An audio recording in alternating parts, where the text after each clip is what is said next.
the bishops have spoken about that and asked the people to be in a dialogue of equals, of sisters and brothers in other cultures, other religions, and poverty, with all of the ambiguities, all of the stretching, all of the uncertainties, and all of the respect which real dialogue indicates and implies.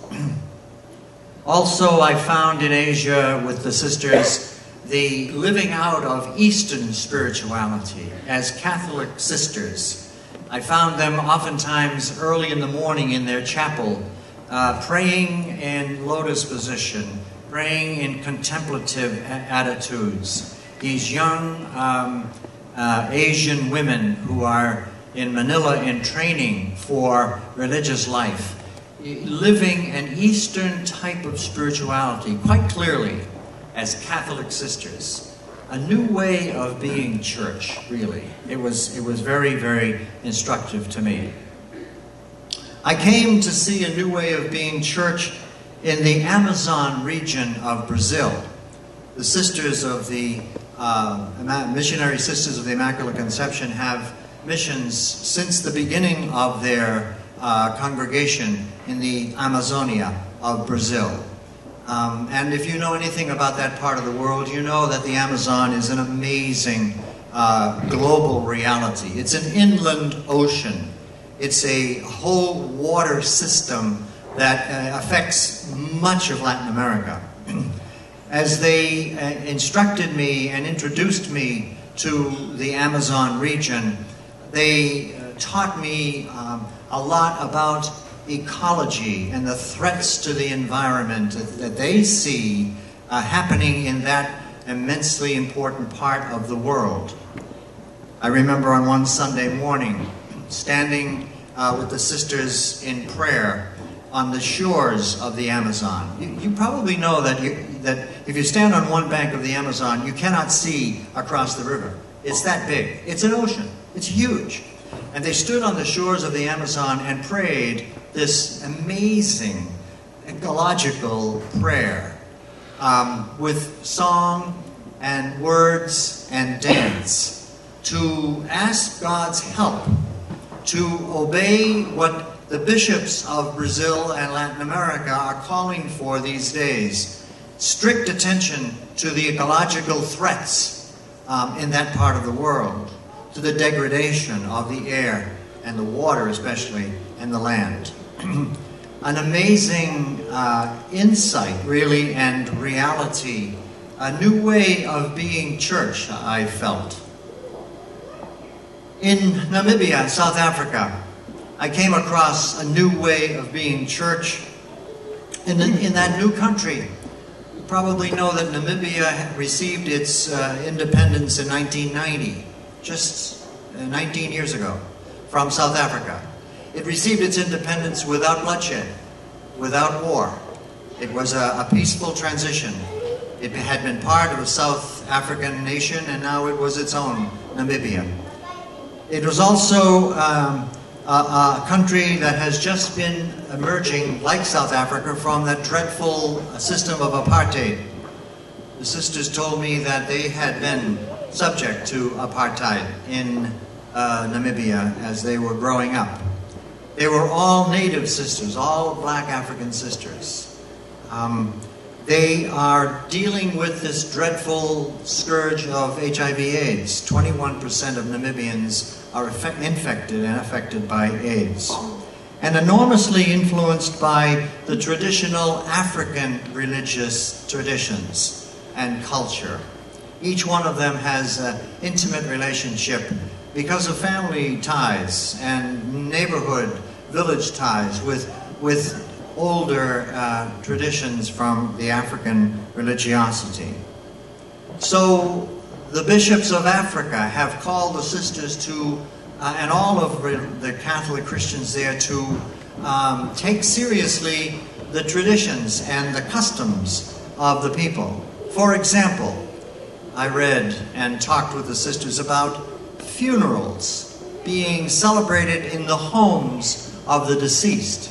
as a gesture to not only the deceased and his or her family, but to the ancestors who they believe are present when someone passes on. That kind of reverence for the elders who have gone on. A new way of being church. Funerals in the homes. A new way of being church. All of this has come out of something that I think our church sorely needs. And that is a very serious social analysis on the part of all of us, but particularly of the leadership of this North American church, of our realities. The Latin American bishops, the Asian bishops, and the African bishops have taken it on themselves to look at their realities, as I've just tried to describe very briefly, and to apply the gospel to those realities. It's a question of enculturation. We have not had that benefit as yet. So it seems to me that what I was able to encounter as I moved around the world this past summer was a great grace for me. You know, I went out there thinking, I'm doing these sisters a big favor. This old guy going around to all of their provinces throughout the summer, giving up my time. And all of a sudden I began to realize, shoot, I'm receiving a whole lot more than I am giving to the sisters. It was a wonderful experience. These realities from Asia and Africa and Latin America are the realities that are encountered by our lay missioners.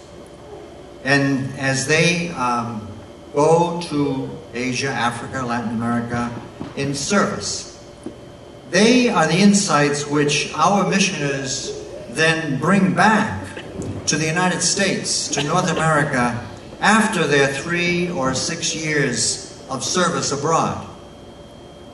These are the learnings which our missionaries share throughout that long phase of their United States careers in FMS, the reverse mission, the mission to our society and our church after having experienced the young churches, the new ways of being church.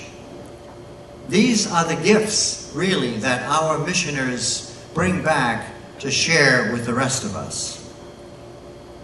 So this evening is really a celebration of them, and a celebration of all of this effort to help them to encounter new ways of being church.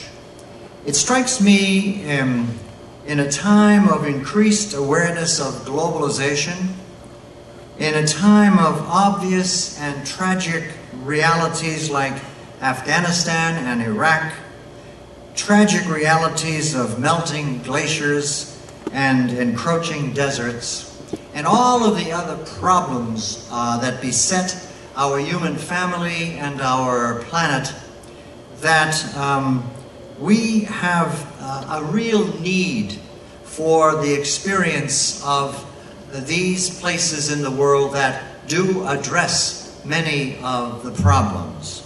We have, I think, in our gray and aging church here in North America, we have lost, I think, our creativity.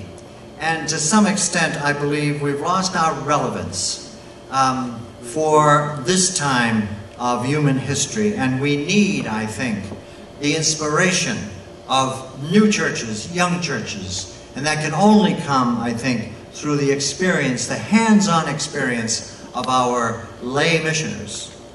Because this really is the age of lay mission. Those experiences lay on them and indeed on all of us with regards to our tired and gray church and society. So this is what we try to do in some small way.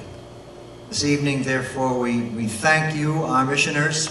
We thank the staff that enables our missioners to do what they do.